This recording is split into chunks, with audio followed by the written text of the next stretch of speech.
a franchise expert with over 40 years in the industry, who is here to help you unleash your franchise dreams. Join Phyllis on Fierce Females in Franchising, the podcast dedicated to showcasing the power and success of women in franchising, as she interviews badass female founders with inspiring stories, chatting with savvy franchisees about their franchising journeys, and bringing in industry experts to share their top tips for franchise success. Franchising may be the best kept secret in town, but we're here to spill the beans and show you the endless possibilities that franchising has to offer. So, if you're ready to take charge, kick some franchise butt, and become the ultimate franchise queen, then tune in to Fierce Females in Franchising, and let's get started. All righty. Hello, everybody. Welcome to my podcast today. And I'm so excited to introduce Olivia. And the first thing I would like to do is I want to read her bio for you because I want to make sure she gets all the credit she is due.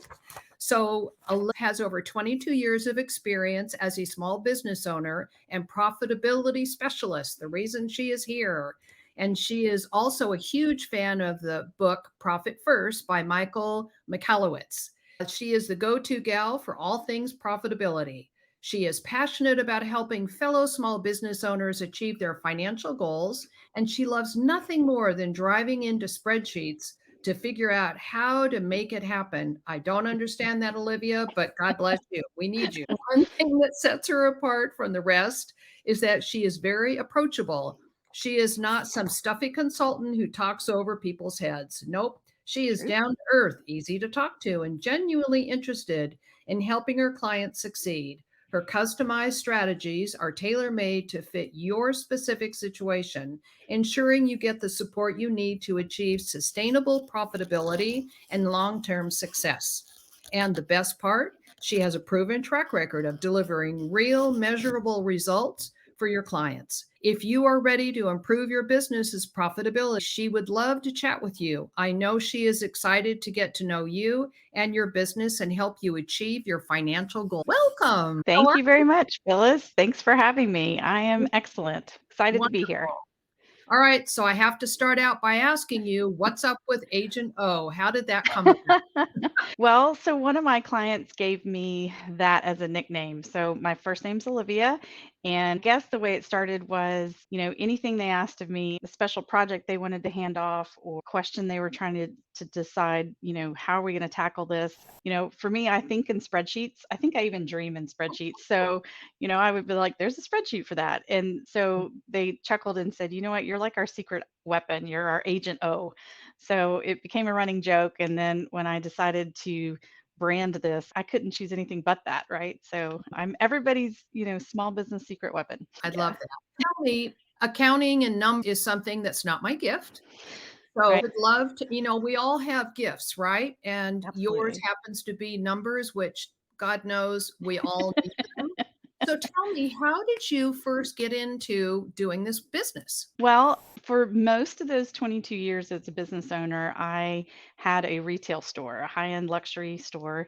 And I found that, much to the chagrin of my business partner, rather than selling our products and services, I was like, so what's your story? How did you get in business? What is it that you do? And then, they were, oh, I have a problem with this employee. Oh, well, tell me about it. Or, I need to do this ad campaign. Well, bring it in. I'll look at it with you. And I started realizing that I was consulting and helping people with their profitability rather than selling the products I was supposed to sell. But like you said, we all have gifts, right? And mine is not in product retail, but it definitely is in numbers, and not just numbers, but helping people be able to see and understand their number without having to, dive into something they hate, like accounting spreadsheet, my job. Absolutely. It's interesting. Yeah. So many times I belong to a couple local networking groups here in Mission Viejo, and I am amazed at the number of people, small business owners that are not a franchise, that don't know their numbers. It It's amazing to me. And, or Yeah. they don't write down their goals, all of those things. I know in this business that I'm in with my franchising and consulting and coaching, I mean, we know the number of people we have talked to be able to find someone who's actually interested and then to talk to that. So, it's a number situation and people need to know that. Let's talk a little bit about that and how did that segue you into what you're doing today? Well, what I'm doing today came first, but Profit First, the book, kind of opened my eyes to understanding that I wasn't going to convert non-spreadsheet people into spreadsheet people. So, like you said, everybody has gifts, and almost every single business owner I talk to, if they started the business, they did it because they had a passion. So they had a passion for woodworking, now they're a carpenter. They had a passion for helping people, now they run an at-home nursing center. Most people don't say, I love sales tax reports and QuickBooks, and I just can't wait to run a business so I can file those every month, And so my first part of my consulting years was to explain why those things were really important and to help people learn how to do it. But then after Profit First, I realized there was a reason that wasn't as successful because you aren't going to change those folks. So what is great about Profit First is even if you never talk to and hire somebody like myself, you can read that book and understand those principles and apply it to your business because there's no getting around it. You do have to know your numbers. There is a very real reason why the SBA still says that one of every two businesses fails in 5 years. And almost all of that comes down to not putting emphasis on profit. You do have to have it. You're not going to have it year one. You can if you follow Profit First, I should say, but it is normal for people to experience a couple of years without it. Of But course. you can't do that long term. You have No. to know your numbers at some level. And so I think that's the secret sauce of my passion and the expertise that I have, plus incorporate my wisdom from the book and saying, okay, now it makes sense. And there's a sustainable way to help business owners that doesn't require them to ever become a love of spreadsheets. But Yeah. for myself, numbers have been something that over the years, I got more and more understanding of why it was important to look at my numbers. I don't think people realize how much anxiety and stress happens with them when they don't know the numbers, when they're trying to not look. I'm very non-looker. And I finally hired a bookkeeper. I had to Yeah. because I can't even tell you how many days I spent preparing to get my taxes done. And hiring a bookkeeper was, one of the best things I ever did because that's not my gift. I'd Right. rather have somebody that it's their gift and they love to do it than for me to do it because 100%. yeah. Yeah. Well, it's just like anything else. I don't really love to clean my house.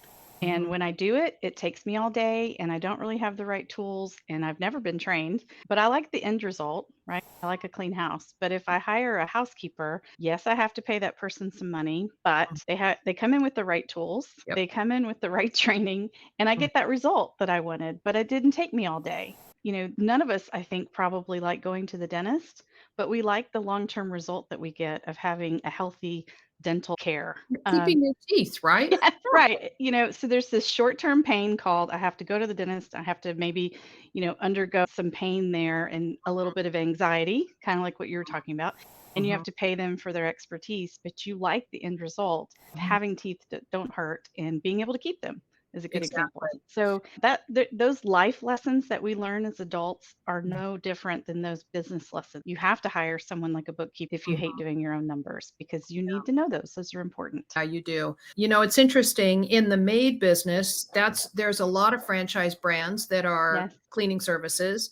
And the reason that they are so successful is because one, they have repeat customers. Who doesn't want to have reoccurring customers? You don't always have to keep looking for the next one. Right.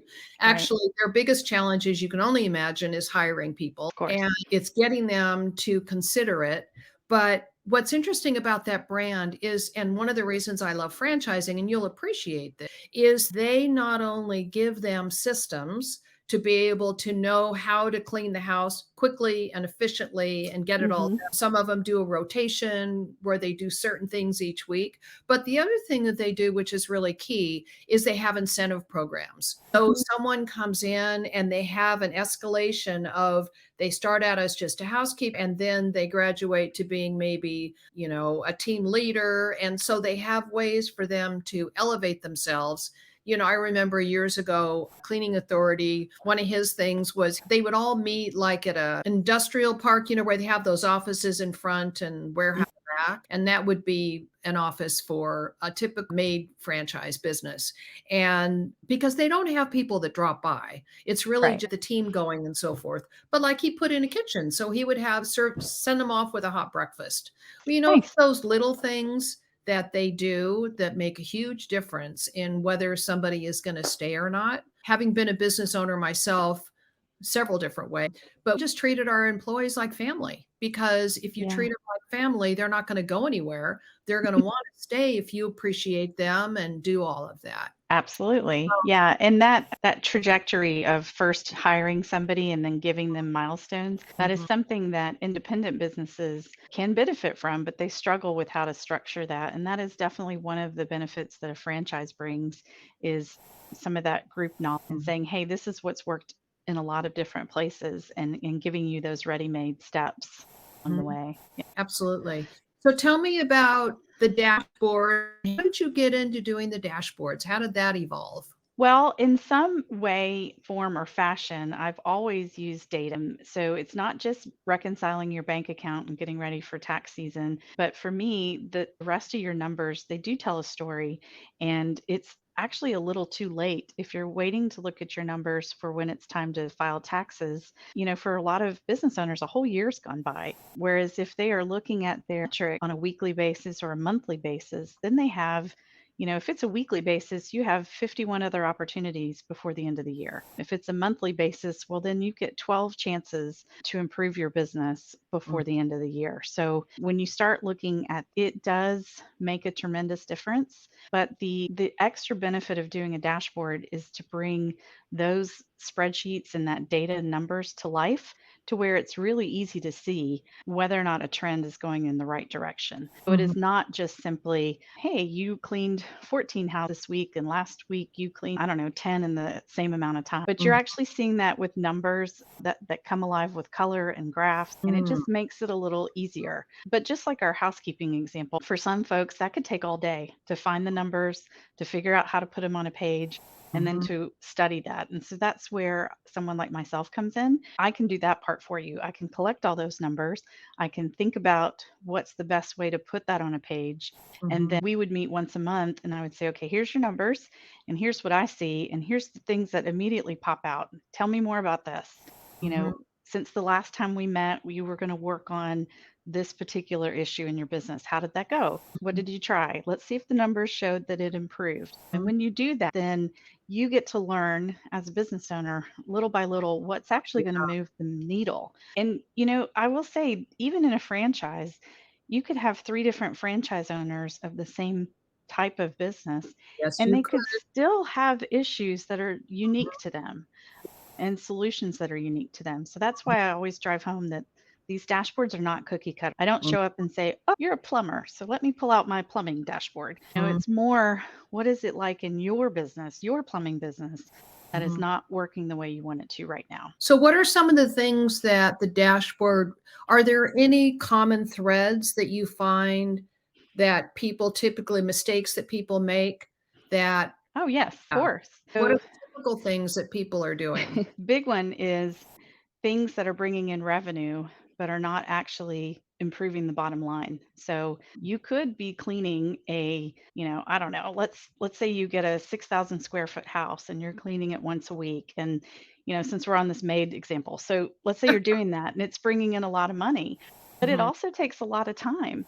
Whereas, what if you had three office buildings? Well, people don't eat in office buildings as much. They might have lunch or breakfast, but they're not cooking full meals. Nobody's showering in office buildings for the most part. So they Mhm. take a lot less time. And so it's looking at, in your business, are there things that are driving your revenue really high, but are not delivering profit. And that is a good analysis to do. And it's Mhm. not always easy to do, because what happens is if you're in a business where you're doing a lot of things to drive revenue, not profit, then you Mm. tend to be firefighting, right? You tend to be going from one crisis to the next, especially on the cash side. And so you don't have enough time, and you're not used to taking on this data. So that's where, again, someone like myself can come in with a fresh set of eyes and say, Yep. why do you do these $6,000 or 6,000 square foot mansions? These condos over here, you can do 10 because you don't have to drive anywhere or whatever. I mean, just to use that as an example. So that is the number one mistake, is mistaking that busyness for profit. And they're Mhm. not always the same thing. And then I would say the other is spending money on advertising without really knowing if that's coming back in the door. And I mean, we could spend a whole podcast talking about all the ways to make sure you do that right. But in general, if you're putting $1 out there, Mhm. how much of that are you getting back? And are you putting in the right spots? And that can be different market to market. Well, and isn't that also, I mean, when we're thinking social media, direct mail, all those kind of things, it is kind of hard to track some of it, right? Yes. So Then I can remember when social media first came on the scene in the world of franchising, and the franchise companies would go crazy because they couldn't understand they're spending all this money and they couldn't see any results. And, it's a thing, it's a process. It takes time and all it of that. does. So how do you help people to recognize whether or not what they're doing is paying off? What are some of the Sometimes it's a simple tweak inside of how they're collecting the data. So when they're getting a new customer, obviously the first one would be, how did you hear about us? Right. But there's a difference between writing that on a form and capturing that in an electronic way can then be analyzed. So sometimes you're tweaking their accounting software so that you can see that happen. Because, yes, you can run a billboard, and yes, you can put an ad on TV, and you can have eyeballs staring Mhm. at those things, but those are not translating into bank account deposits. And Yeah. bank deposits are what are going to matter. Clicks do not make you rich. Right. Yeah, exactly. So there's pencil and paper ways, right? And then there's accounting software ways, and sometimes we just use a simple data spreadsheet, a Google sheet. The idea is to track what matters, not what I think matters. The first piece of any of those dashboard builds is to see what's actually not working, because that's where we want to start. Those items that we need to tweak. So when I have a metric course, and the first thing I ask is, what's keeping you up at night? Right. Those are the things, right? That whether it's staff retention or cash flow problems or, customer service problems. I mean, there's always something that is in the back of your head as a business owner that's making it hard to sleep. So let's start with those. Let's get you Good. sleeping again. Yeah. So give me a success story of someone that came to you that was really struggling, and how did you turn them around and get the ship going in the right direction? Well, so, this is a pretty common one, and it could apply to a lot of industries, but this particular industry was a cabinet maker, and they were a successful cabinet maker, had lots of employees, and they made certain lines of cabinets, and then they got this excitement around doing a custom line. And so the struggle that they were having is, after putting the line, they were struggling with cash flow issues and employee retention issues and customer service issues that were leading to rework, right? So having to do the work again or come out again and fix it. And when they really started to look at their numbers, it was centered around this custom line. It was taking longer than expected, and the rework and customer service problems were on the custom side of the business, not on the stock side of the business. And so while it did make, outside looking in, the revenue looked great, right? Because these custom jobs were expensive, but it was causing stress in the manufacturing line, because this custom work was very different than, today we're making this line of cabinets, which they'd been making for 20 years. So you were stressing the shop out, you were stressing customer service out because they were having to go out and address these issues. And then there was the rework, right, which is always free because you want to make your customer happy. Of So course. revenue was great, but it was creating a cascade of issues that ultimately was making profit suffer as well, because employee retention, customer service, you weren't getting the word of mouth referrals because those people were not thrilled, right? And so it all came down to moving into this custom line without really understanding how to do that in a profitable way. And so we had them take it out, so it was like, great idea, but it didn't work. So let's just take it out completely for now and go back to the way it was. And when going back to the way it was, they found that there were some pieces of that custom line that people really liked and were willing to pay for. So they Mhm. were able to create a new line that was still quite profitable in a higher end and had some of those pieces without the, the extra labor and all the Well, confusion around rework. and everything for a reason, right? I Yeah. mean, I really believe there's no accidents, and I think everything that happened, there's a learning lesson, Yes. and I think that's really powerful because they would have never known if they hadn't tried. And to me, willingness is really a big word that I spend a lot of time talking about because unless somebody is willing to try new things, then they're going to stay stagnant and not be where they want to be. And I Yeah. also believe that we get encouraged. My strength is going down. This is bad. I've got work here right now. So I was in the middle of something and I lost all my internet. So let's hope Oh, that we don't have any problems.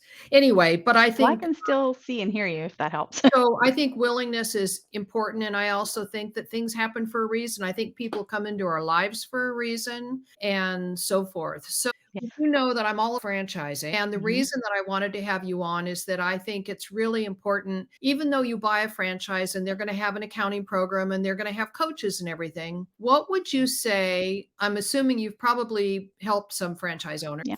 What would be something that would indicate to them that they needed to give you a call and that you could help them? I would say that if you usually when you are looking at a franchise, you're getting some indication of what your numbers should look like Mhm. financially. Yep. You should hit this much in revenue or this much in profit, et cetera. And I would say that if you are not hitting those numbers and you can't figure out why, right? Like if it could be something obvious. You're like, well, I'm not hitting these numbers, but I also haven't implemented this one piece that they've Mhm. recommended. But if that's the case where you're like, gosh, I should be where my peers are. I don't Mhm. understand why. That would be a great indicator that looking at something like a dashboard would help. And I actually like franchises because one thing I've noticed is that if you start to help one and they see success, then they're like, I have another friend who's in Ohio and we talk at conventions and they have the same problem. And so it tends to be a great referral for me. So That's I do great. like working with them. And sometimes, in the past I've even made recommendations like, hey, let's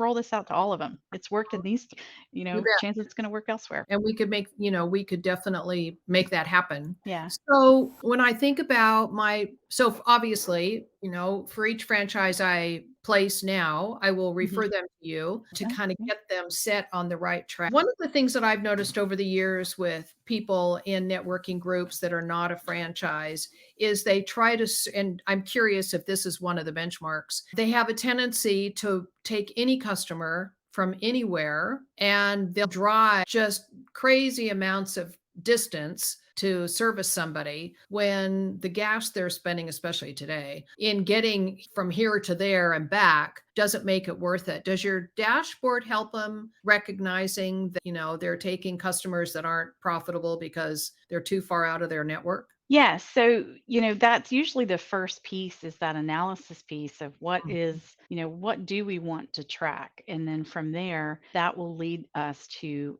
so the way that I like to do a dashboard is we don't put a number on there unless it has a reason and a purpose for being there. So think about like if you wanted to lose weight, you could count calories, you could count steps, you could Mhm. make sure you had X glasses of water every day, this many minutes of cardio, and you could probably track 100 things related to your health to lose weight. But Mhm. maybe for you, it really just did I walk 5,000 steps today? And Mhm. then 3 months from now, did I walk 6,000 steps? Maybe you just need one metric. So it's not about building a dashboard full of 20 fancy things that sound complicated to Mhm. justify my existence. It's about what things do you need to see different in your business? And so it very well could be one of the things is called, usually you hear it called like dashboard time. So the time between clocking in for the day and actually sitting at the house that you're going to clean, right? There's that time between showing for work and actually doing the work. And can we reduce that number so that you get your employees from being on the clock to earning you money faster? And Mhm. that can be in a million different businesses. But if you have people that get in a truck and go to a place to do their work, that's usually called dashboard time or windshield time. And that could be a key indicator if you're not seeing the results you expect to see. Nice. Very Yeah. nice. I would think also that you would be a great accountability partner. Yes. Right, Yeah. especially if someone struggles with numbers, that Yeah. maybe, you would be focused on one of the key pieces of business that help people to create a profit, right? So Yeah. maybe they would find that if numbers are not my gift, then I need to call Agent O and have 100%. And I'll tell you another one that's it was a surprise to me and it still surprises me today is giving people the free hire another employee or downsize their staff based on numbers because Mhm. everybody wants to be a nice person and everybody wants to give someone a second chance. And maybe the data is showing you that they're on the right track and they're getting there, but maybe the data is showing you that they're never going to get there and give someone the freedom to say the numbers tell me that this Yes, is not working, right? yes, like that. And it can be very freeing, especially for my female clients. I think we all try to be friends with our staff, and that's great. But sometimes they need to be, reallocated somewhere else. Yeah, and it could be they're in the wrong seat. Yeah. It's interesting. I had a friend up in the state of Washington when I lived there, and he actually had a program where he would teach managers how to be managers.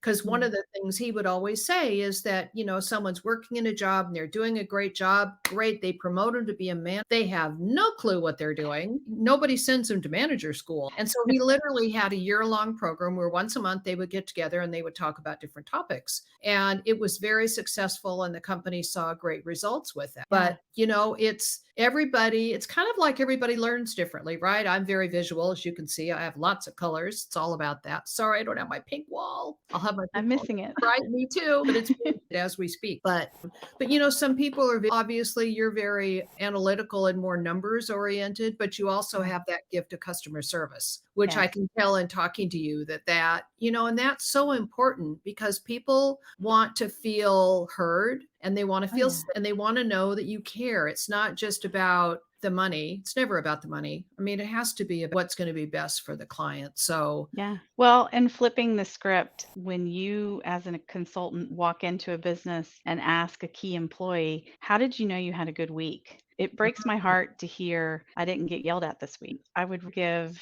that key employee one thing to track on their own that even if their manager, supervisor, business owner never acknowledges them, they know they had a good week because they did X. I And love that. whether that's produce 10 widgets or clean 5 houses or keep their windshield time down to 10 minutes, whatever it is, they get real satisfaction and empowerment just after tracking their own number, even if they're not a number person. Wow. So that That's can be really powerful. transformative to a Yes. team to say, I had a good week. I don't even care about what the boss thought. I know I had a good week because I was Mhm. supposed to track this and I smashed through my goal. So that's an important transformation that can happen with dashboards. Well, and everybody wants to do a good job. And so Yes. many times I don't feel that people are acknowledged for what they do. And the fact that you can be able to show them measurable results, I think is fantastic. Yeah. Yeah. It's I'm great. excited that you're here. So is there anything that I've missed that I didn't? Well, so one of the things I did as a gift to your audience is if they, we talked a little bit about profit first beginning, and if they said, huh, that's interesting, I've never heard that before. And one of the free gifts I had is to give them just a reference sheet. One of the things on there, of course, is how to buy the book. But if you're not a reader, and a lot of our business owners are not, right? If they were, readers and numbers people, they would have probably not opened up whatever business they're doing, right? So luckily in this day and age, there's a lot of resources for people that are non-readers as well. So that is something I wanted to offer anybody listening. So I think you have that link, but And I'll put it in the show notes. yeah. So if you go to this Mhm.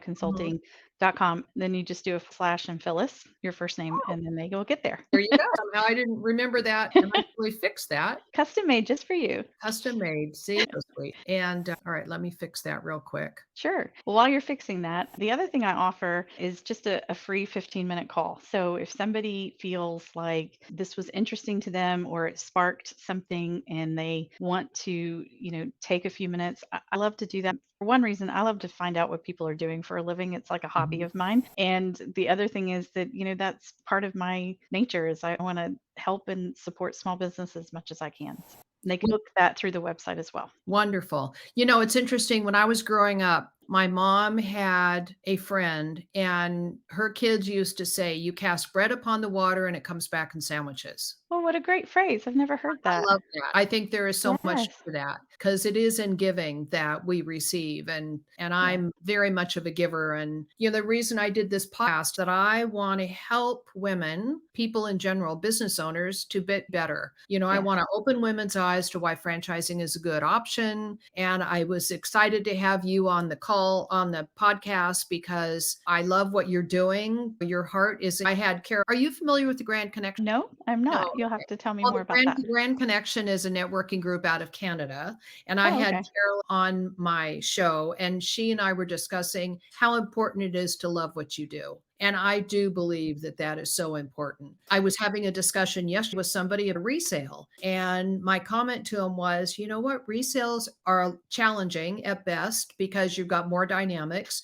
that the buyer, the seller, and then you got the franchise company, and they have to approve you. But more importantly, a lot of times people want to resell because they want instant cash flow. But as I share with them, if you don't really love the business, if you're just looking at the bottom line, chances are you're not going to be successful because you're going to get up every morning going, oh, I've got to go to that today, and then nobody Yeah. wins. And so that's not good. We want everybody Right. to win. We're definitely living in our best genius if we would get up and do it for free, but we have found that others will pay us for it, right? So whatever that is, you can derive joy. You may not derive joy from filling out the sales tax forms that go with it, but if you can derive joy from the actual business activity that you're doing, then that is real freedom in my mind. Absolutely. Yeah. Well, thank you so very much. I have really enjoyed this, and I Me hope too. that you did too. And with that, I'm going to say goodbye to everybody, and we'll close out with my outgoing music. Thanks for listening to Fierce Females in Franchising. We hope you feel inspired by the stories and insights